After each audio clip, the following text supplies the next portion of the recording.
तो दोस्तों आज मैं एक्सप्लेन करूंगा एक काफी बेहतरीन फिल्म को जिसका नाम है सिलम। मूवी काफी इंटरेस्टिंग है। इसके अंदर जो एंड में 2-3 ट्विस्ट आते हैं ना, वो तो आपका दिमाग ही खराब कर देंगे। बहुत ही बेहतरीन ट्विस्ट हैं ये। उम्मीद करता हूं कि आपको ये फिल्म जरूर पसंद आएगी।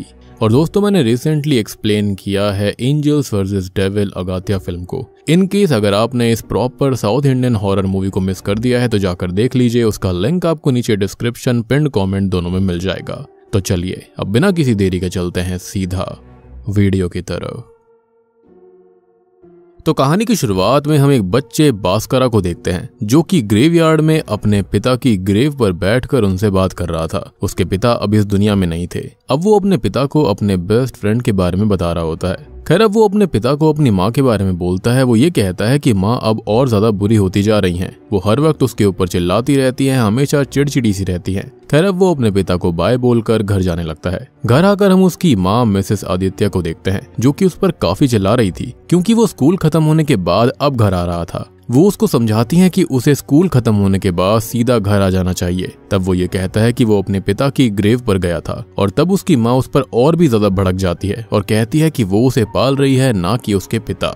अब हो सकता है कि भास्करा के पिता और मिसेस आदित्य के बीच में कुछ न कुछ कहा सुनी हो गई होगी, यानी कि उनके खत्म होने से पहले, जिसके चलते ऐसा कुछ हो रहा था। अब मिसेस आदित्य के चिड़चिड़ेपन का कारण एक तरह से उसके हस्बैंड की मृत्यु भी थी और वो अकेली ही घर को संभाल रही थी, जिससे कि वो काफी ज्यादा चिड़चिड़ी रहा करती। खैर वो भास्करा से शावर लेने के लिए कहती है और वो ये बोलती है कि वो शावर ले ले और फिर डिनर के लिए आ जाए। सीन बदलता है जहाँ पर हम दोनों ही माँ बेटों को खाना खाते हुए देखते हैं, जिसके बाद भास्करा वहां से उठकर चला जाता है। हम ये भी नोटिस कर पाते हैं कि वो एक डॉल को बना रहा था जिस पर वो अभी काम कर रहा है। खैर अब वहीं से उसे अपने पिता की फोटो मिलती है जो कि उसके जुड़वा भाई के साथ में थी। अब इसी बीच उसकी माँ वहां पर आती है और उसे सोने के लिए बोलती है और भास्करा उस फोटो को लेकर अपने बेडरूम में आ जाता है।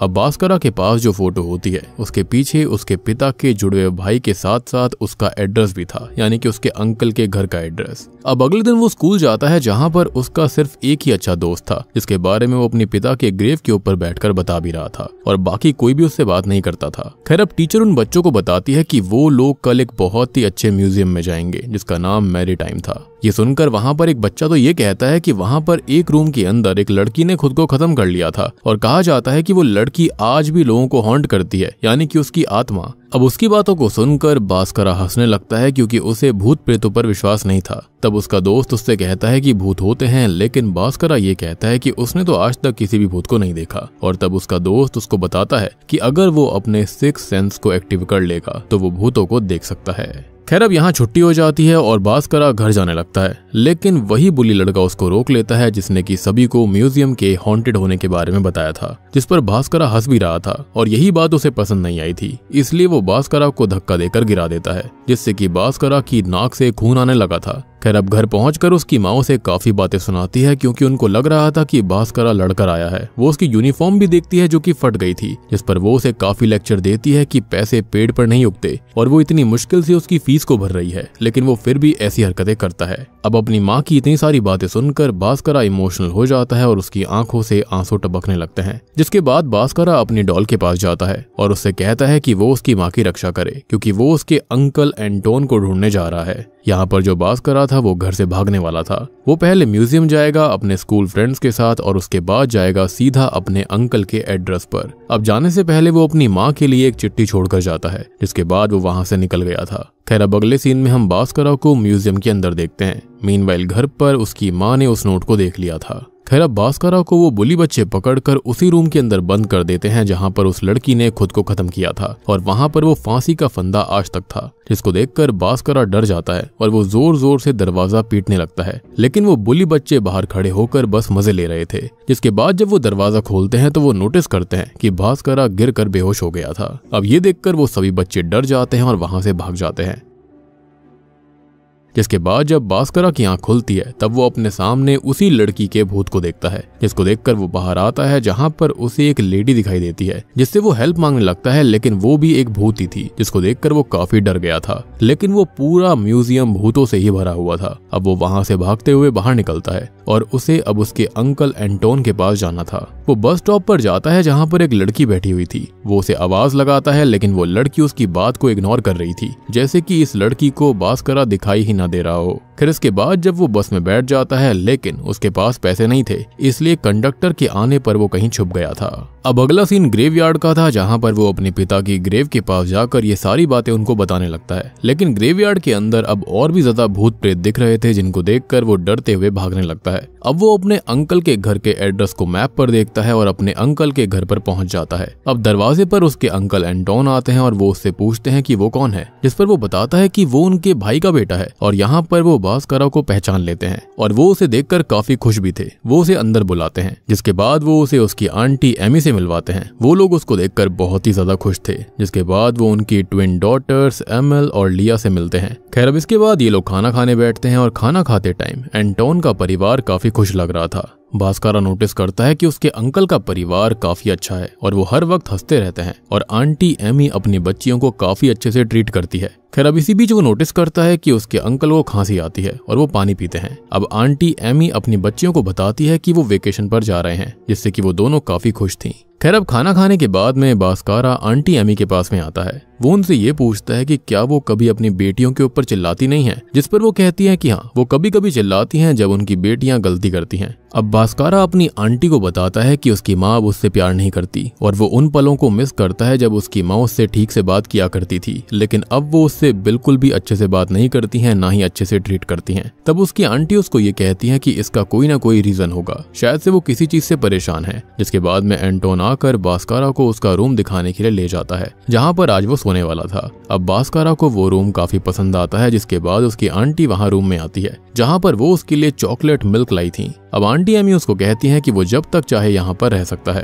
खैर, अब उसके अंकल आंटी वहां से जाने लगते हैं, लेकिन जाने से पहले अंकल एंटोन उसको एक इंटरेस्टिंग चीज दिखाते हैं। वो बताते हैं कि अगर उसको लाइट्स ऑन ऑफ करनी है तो उसे खाली 2 बार ताली बजानी होगी, जिससे कि लाइट्स ऑन ऑफ हो जाएंगी। और ये देखकर बास्कारा काफी इम्प्रेस हो गया था। जिसके बाद वो सो जाता है, लेकिन आधी रात को उसके रूम के अंदर एक गोस्ट आती है जो कि उसे हॉन्ट कर रही थी। जिसके बाद वो भूत कहीं पर चली जाती है, लेकिन वो नोटिस करता है कि उसके दरवाजे पर कोई था। अब दरवाजा खोलने पर उसे उसके अंकल की बेटियां एमएल और लिया मिलती हैं, जो कि बास्कारा से ये कहती हैं कि वो रूम से बाहर ना निकले, और ऐसा उसके अंकल एंटोन ने उसको बताने के लिए कहा है। अब इस सीन के बाद बास्कारा अपने बेड पर सो रहा होता है, लेकिन हम नोटिस करते हैं कि वो भूत वहीं पर है। अब इसके बाद उसकी दोबारा नींद खुलती है, जहां पर वो नीचे की तरफ बढ़ता है। वहां की जो लाइट थी वो अचानक से जल बुझ रही थी, लेकिन तभी उसकी दोनों जुड़वा बहनें उसे नीचे जाने से मना करती हैं। ऐसा लगता है कि जैसे वो आउट ऑफ नोवेयर आ गई थी। जिसके बाद वो अपने बेड पर वापस चला जाता है। अब वो अपने रूम की विंडो से एक बूढ़ी महिला को देखता है, जिसके हाथों में कुछ ऑफरिंग थी, और वो लेडी भी बास्कारा को देख लेती है। ये देखकर बास्कारा नीचे जाता है, लेकिन वो लेडी गायब थी, यानी कि वो वहां से कहीं चली गई थी। जिसके बाद हम उस ओल्ड लेडी को देखते हैं जो कि एक रिचुअल कर रही थी। अब अगली सुबह बास्कारा उठता है और उसके अंकल के पास जाता है, जहां पर उसके अंकल लैपटॉप में काम तो कर रहे थे, लेकिन लैपटॉप बंद पड़ा हुआ था। ये देखकर उसे काफी अजीब सा लगता है। अब वो अपने अंकल से बात करता है तो पहले तो उसके अंकल काफी सीरियस से लग रहे थे, लेकिन अचानक से उनके इमोशंस बदल जाते हैं। जिसके बाद वो खाना खाने बैठते हैं, जहां पर वही खाना था जो कि कल रात को बना था। अब बास्कारा इस पर इतना ध्यान नहीं देता, क्योंकि नॉर्मली घरों में ऐसा कई बार होता है कि रात को जो बना हो अगले दिन भी कभी कभार खा लिया जाता है। लेकिन तभी वो एक और चीज पर ध्यान देता है कि जो कल हुआ था वो दोबारा रिपीट होने लगता है। अंकल फिर से खांसते हैं, पानी पीते हैं, और आंटी जो होती है वो अपनी बेटियों को वेकेशंस जाने के बारे में बता रही होती है। सब कुछ बिल्कुल सेम हुआ था जो कि कल रात हुआ था। अब बास्कारा नोटिस करता है कि उनके घर की घड़ी 10 पर ही आकर रुक गई थी, यानी कि 10 बजे पर वक्त रुका हुआ था। अब वो बाहर जाता है, जहाँ पर उसे एक लड़की दिखाई देती है, जिसको देखकर वो उससे आकर्षित हो जाता है। वो उस लड़की का पीछा करता है, जहाँ पर वो पैदल ही आगे बढ़ रही थी, लेकिन उसकी आगे एक भूत होती है, जिसको देखकर बास्कारा उस लड़की को रोकने जाता है। लेकिन वो लड़की उसे कहती है कि वो भी उन्हें देख सकती है, और यहाँ पर उसे एहसास होता है कि वो अकेला नहीं था जो कि इन भूतों को देख सकता है। अब यहाँ वो लड़की अपना नाम इरिना बताती है। बास्कारा और वो बैठकर आपस में बात करने लगते हैं, और वो स्पिरिट गोस्ट भी उनके पास ही थी। अब बास्कारा जो होता है वो इरिना से पूछता है कि वो कितने समय से इन चीजों को देखती हुई आ रही है, जिस पर इरिना बताती है कि बहुत लंबे समय से। तब बास्कारा उसे बताता है कि वो इन चीजों को तब से देख पा रहा है जब से वो उस म्यूजियम के अंदर गिर गया था। खैर, अब वो उसे ये भी पूछता है कि क्या उसे डर नहीं लगता इन सब चीजों से, जिस पर वो बताती है कि नहीं, उसे डर नहीं लगता, क्योंकि उसकी दादी ने उसको एक एम्यूलेट दिया हुआ है, और उसकी दादी ने कहा है कि ये उसे बुरी स्पिरिट से बचाएगा। जिसके बाद वो अपनी नई दोस्त के साथ उसके घर पर जाता है, जहाँ पर बास्कारा उस ओल्ड लेडी के बारे में बताता है जिसने उनके घर के सामने ऑफरिंग्स को रखा था। तभी वही ओल्ड लेडी बास्कारा को इरिना के घर पर दिखाई देती है। दरअसल ये बूढ़ी महिला ही इरिना की दादी थी, जिसको देखकर वो काफी डर जाता है और इरिना की दादी कहती है कि उसकी हिम्मत कैसे हुई उसके घर में आने की। और ये सुनकर वो अपने अंकल के घर पर भाग जाता है, जहाँ पर उसे वही ऑफरिंग दिखाई देती है जो कि उस ओल्ड लेडी ने रखी थी।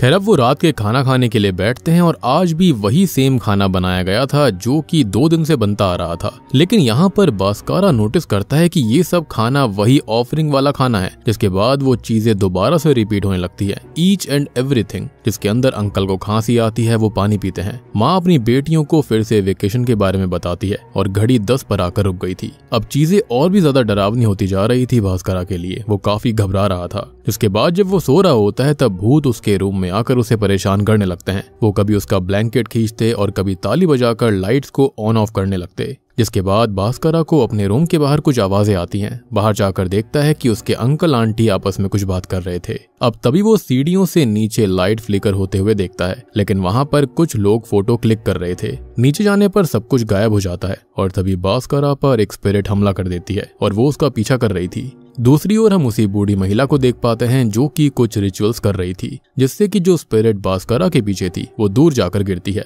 लेकिन वो बास्कारा का पीछा तब भी नहीं छोड़ती। ऐसा लग रहा था कि ये ईविल स्पिरिट है। खैर बास्कारा अपने अंकल के दरवाजे को पीटने लगता है, लेकिन उसके अंकल आंटी अपनी बेटियों के साथ रूम में डरे हुए बैठे थे। लेकिन वहीं वो ओल्ड लेडी रिचुअल करती रहती है, जिसके बाद वो ईविल स्पिरिट वहां से चली गई थी। एनीवेज अब बास्कारा वहीं रूम में जाकर बैठ जाता है और सुबह होते ही वो इरिना के घर पर उसकी हेल्प मांगने जाता है। वो कहता है कि एक स्पिरिट ने उसके ऊपर हमला किया था। तब इरिना उसे उसके घर चलने के लिए कहती है। वो जाना तो नहीं चाहता था, लेकिन फिर भी वो इरिना के साथ चला जाता है। लेकिन वहां पर पहुंचकर उसको याद आता है कि किस तरह उसकी माँ उसके ऊपर चिल्लाया करती थी, उसे डांटती थी, और इसलिए वो वहां से भाग जाता है क्योंकि यहाँ पर इरिना की दादी ने भी उसके ऊपर चिल्ला दिया था। खैर अब वो अपनी आंटी के घर पर आ जाता है और सोने लगता है, लेकिन खिड़की से बाहर उसे कई सारी स्पिरिट्स दिखाई देती हैं। लेकिन तभी वो मेन इविल स्पिरिट उस पर फिर से हमला करती है, लेकिन बास्कारा जैसे तैसे उससे बचकर हॉल में छिप गया था। लेकिन तभी इरिना अपनी दादी को कहती है कि उन्हें बास्कारा की मदद करनी चाहिए, वो काफी खतरे में है। तभी बास्कारा डरा हुआ था कि तभी कुछ लड़कियां वहां पर उसकी आंटी के घर पर आती हैं और फोटोज को खींचने लगती हैं। लेकिन गलती से बास्कारा से लैंप वहां पर गिर जाता है, जिसको देखकर वो लड़कियां डरकर वहां से भाग गई थी। लेकिन उनका कैमरा वहीं पर गिर गया था। अब बास्कारा उस कैमरा को देखता है जिसके अंदर कई सारी फोटोज थी, और जब वो फोटोज को देखता है तो वहां पर वो नोटिस करता है कि उस फोटो के अंदर ये घर शानदार नहीं था, बल्कि एक खंडर था। जी हाँ, ये देखकर वो बहुत डर जाता है और तभी अचानक से पूरा का पूरा घर जलने लगता है। साथ ही साथ उसके अंकल आंटी और उनकी दोनों बेटियां भी जलती हुई उसे नजर आती हैं, जिसको देखकर वो वहां से भाग जाता है। तभी इरिना अपनी दादी को बताती है कि बास्कारा के ऊपर हमला हुआ है। यहाँ उसकी दादी कहती है कि शायद बास्कारा को पता चल गया होगा कि उसके अंकल आंटी की पूरी फैमिली मर चुकी है। जी हाँ, और यहाँ पर आता है इस मूवी का सबसे बड़ा पहला ट्विस्ट, जहां पर हमको पता चलता है कि बास्कारा के अंकल एंटोन, उनकी पत्नी और दोनों लड़कियां बहुत पहले ही आग में जलकर खत्म हो गई थी, वो भी इसी घर में। और वो वक्त भी शायद से 10 बजे का ही था, जहां पर यही सब कॉन्वर्सेशन चल रही थी जो कि हमेशा चला करती, और इसलिए इनकी स्पिरिट्स यहाँ पर एक लूप के अंदर फंस के रह गई थी। और अब तक बास्कारा जिनके साथ रह रहा था वो असल में उसके परिवार वालों की स्पिरिट्स थी, यानी कि आत्माएं थी। और यही रीजन था कि वो लड़कियां अचानक से ही वहां पर आ गई थीं, और इसलिए एंटोन ने मना किया था कि वो रात में नीचे ना जाए। एंड आई बिलीव कि वो आपस में जो बातें कर रहे थे, यानी कि एंटोन और उसकी बीवी, वो यही बातें कर रहे थे कि बास्कारा को अब तक पता नहीं चला है कि यहाँ पर वो जिंदा नहीं है, और शायद से वो बच्चा था जिसके चलते वो उसे ऐसा बताना भी नहीं चाहते थे। और वो जो लड़कियां वहां पर फोटो खींचने आई थी वो जिंदा इंसान थी। जी हाँ, और वो वहां पर इसलिए आई थी क्योंकि उस घर के बारे में अफवाह फैली हुई थी कि यहाँ पर मरे हुए लोगों की स्पिरिट आज भी जिंदा है, जो कि बिल्कुल सच बात थी। यानी कि इन रियलिटी ये घर पूरा का पूरा खंडर था। मतलब कि एक तरह से देखा जाए तो यहाँ एंटोन का घर हॉन्टेड था, और ये बात इरिना को पहले से ही पता थी क्योंकि ऑब्वियस सी बात है वो स्पिरिट्स को देख सकती थी। यहाँ इरिना जानती थी कि बास्कारा भागकर अपने घर ही गया होगा। तभी बास्कारा अपने घर पहुंचता है जहां पर उसकी माँ बहुत ज्यादा रो रही थी। क्योंकि असल में उसका बेटा बस्करा मर चुका था। जी हाँ, और यहाँ इस मूवी का दूसरा सबसे बड़ा ट्विस्ट आता है कि बस्करा जिंदा नहीं था, बल्कि वो उसी दिन खत्म हो गया था जब वो म्यूजियम के अंदर सर के बल गिरा। अब हुआ ये था कि गिरते टाइम उसके सर में एक कील घुस गई थी और ये देखकर बस्करा को काफी बुरा लगता है। इनफैक्ट वहां पर जो बच्चे भाग गए थे ना, वो भागे ही इसलिए थे क्योंकि बस्करा मर चुका था। और यही रीजन था कि वो सारे के सारे स्पिरिट्स को देख पा रहा था, क्योंकि वो खुद स्पिरिट रेल्म के अंदर फंस गया था। अब वो अपनी माँ को बताना चाह रहा होता है कि वो वहीं पर है, लेकिन उसकी माँ उसे नहीं देख सकती थी। अब तभी मिसेस आदित्य के घर पर इरिना और उसकी दादी आ जाते हैं, यानी कि ये दोनों ही जिंदा इंसान थे, लेकिन यहाँ पर ये शेमन के परिवार से थे, तो इसके चलते ये स्पिरिट्स को देख सकते। यही रीजन था कि दादी बहुत तेज चिल्लाई थी बस्करा के ऊपर कि वो अपने वहां पर वापस चला जाए, यानी कि अपनी दुनिया में। अब मिसेस आदित्य उनसे पूछती है कि वो लोग कौन हैं, यहाँ पर क्या कर रहे हैं, जिस पर इरिना की दादी कहती है कि वो जो कोई भी रिचुअल कर रही है वो उसको तुरंत बंद कर दे, जिसकी वजह से उसके बेटे की स्पिरिट को दिक्कत आ रही है, यानी कि वो आफ्टर लाइफ में नहीं जा पा रहा। दरअसल हुआ ये था कि मिसेस आदित्य ने अपने बेटे को दोबारा लाने के लिए डेविल से डील कर ली थी, और इसी वजह से वो इविल स्पिरिट जो कि अब तक हम देखते आ रहे थे वो उसके पीछे पड़ गई थी, जो कि असल में खुद डेविल था। वो उसकी स्पिरिट को कंज्यूम करके खुद मिसेस आदित्य के सामने उसके ही रूप में आने वाला था, लेकिन ऐसा हो नहीं पा रहा था। अब यहाँ मिसेस आदित्य इमोशनल सी हो जाती हैं, क्योंकि वो भले ही फ्रस्ट्रेशन में अपने बेटे को डांटती थी, लेकिन वो उससे प्यार भी उतना ही करती थी। लेकिन इरिना की दादी उसे कहती है कि ये सब पॉसिबल नहीं है, वो मरे हुए इंसानों को दोबारा नहीं ला सकती, और ये सुनकर मिसेस आदित्य रोने लगती है। इरिना की दादी उसे डेविल से करी हुई डील को कैंसिल करने के लिए बोलती है, ताकि उसके बेटे की आत्मा को मुक्ति मिल सके, और अपने बेटे के लिए वो डेविल से डील कैंसिल कर देती है। लेकिन डेविल है इतनी आसानी से कहां मानने वाला था। वो वहां पर आ जाता है और उनके ऊपर हमला करने लगता है, जिसके बाद वो मिसेस आदित्य को ही पकड़ लेता है और उसको पजेस कर लेता है। इसके बाद मिसेस आदित्य दीवार पर चलने लगती है, लेकिन इरिना की दादी उसे नीचे उतरने के लिए कहती है, जिसके बाद वो उसके सामने आ जाती है, और फिर इरिना की दादी इरिना से वो एम्यूलेट लेती है, साथ ही साथ वो बस्करा की डॉल को भी लेती है। जिसके बाद इरिना की दादी उस एम्यूलेट के अंदर से कुछ निकालकर मिसेस आदित्य के ऊपर डालती है। पक्का उसके अंदर कुछ होली होगा, पवित्र होगा, और उस डेविल को वो उस डॉल के अंदर आने के लिए कहती है, जो कि बस्करा ने ही बनाई थी अपनी माँ की प्रोटेक्शन के लिए। जिसके बाद वो डेविल डॉल के अंदर आ जाता है। ऑब्वियस सी बात है, यहाँ पर वो बस्करा से जुड़ी हुई थी, जिसके चलते डेविल को डॉल के अंदर आना ही पड़ता है। और अब इरिना की दादी जल्दी से उस डॉल के हाथ पैरों को बांध देती है, ताकि डेविल उससे बाहर ना जा पाए। जिसके बाद इरिना की दादी उसे अपने साथ ही ले जाती है। खैर, अब इरिना जो होती है वो मिसेस आदित्य को उसके बेटे से बात करवाती है अपने जरिए, यानी कि वो एक मीडियम थी। अब बस्करा कहता है कि वो अपनी माँ से प्यार करता है, तभी उसकी माँ अपने बेटे से माफी मांगती है उसके बुरे बर्ताव के लिए, लेकिन बस्करा उससे बिल्कुल नाराज नहीं था और वो उसे आखिरी बार गले लगाकर गुड बाय कहता है, यानी कि अब उसको मुक्ति मिल जाएगी। अक्सर ये चीज हमें देखने को मिलती है कि जब कोई इंसान जिंदा रहता है तो उसकी कद्र नहीं होती, लेकिन जब वो कहीं दूर चला जाता है तो अचानक से पछतावा होता है कि काश वो जीते जी उस इंसान से ठीक से बात करता। लेकिन उस इंसान के दूर जाने के बाद सिर्फ पछतावे के सिवाय कुछ नहीं बचता। अब मीनवाइल हम इरिना की दादी को देखते हैं, जो कि उस डॉल को अब अपने कलेक्शन में रख देती है, यानी कि ऐसा बहुत लोगों ने ऑलरेडी करा था और वो उसको ही सही करा करती। लेकिन तभी एक पोस्ट क्रेडिट सीन हमको दिखाया जाता है, जहां पर हम उस डॉल के अंदर हलचल होता हुआ देखते हैं। यानी कि इस डॉल के अंदर जो कोई भी एंटिटी है वो बिल्कुल भी अच्छी नहीं है और बहुत ही ज्यादा शक्तिशाली है, जो कि जल्दी ही इरिना और उसकी दादी के लिए आने वाली थी। और बूम, इसी के साथ में सिलम मूवी यहीं पर खत्म हो जाती है। तो दोस्तों, ये थी सिलम फिल्म की कहानी। उम्मीद करता हूँ कि आपको पसंद आई होगी। अब देखो, यहाँ पर जो बस्करा था ना, वो स्पिरिट्स को तब से ही देखने लगा था जब से वो खत्म हुआ था। इसके अलावा उसके पास कोई खास शक्तियां नहीं थी, लेकिन इरिना और उसकी दादी के पास में थर्ड आई और सिक्स्थ सेंस की पावर थी, और ये चीज जेनेटिकली उसके अंदर आई थी। सबसे बड़ी बात यह है कि वो शेमन परिवार से थी। और मूवी के अंदर सबसे बढ़िया चीज जो एंड के 2 ट्विस्ट होते हैं वो बढ़िया लगे थे। और सबसे बड़ी बात यह है कि ये मूवी आपको कहीं पर भी थोड़ी देर के लिए भी बोर नहीं होने देगी। यहाँ पर आपको ढेर सारे ट्विस्ट मिलेंगे, बहुत सारी चीजें देखने के लिए मिलेंगी। एक इमोशनल नोट पर भी मूवी काफी बढ़िया है। तो उम्मीद करता हूँ कि आपको ये फिल्म पसंद आई होगी। और अगर आपने अभी तक एंजल्स वर्सेस डेविल अगाथिया फिल्म को नहीं देखा है, जाकर देख लीजिए। उसका लिंक आपको नीचे डिस्क्रिप्शन पिन कमेंट में मिलेगा। काफी बढ़िया साउथ इंडियन हॉरर फिल्म है, प्रॉपर हॉरर। तो मैं आप सबको मिलता हूँ अगली वीडियो के साथ में। तब तक के लिए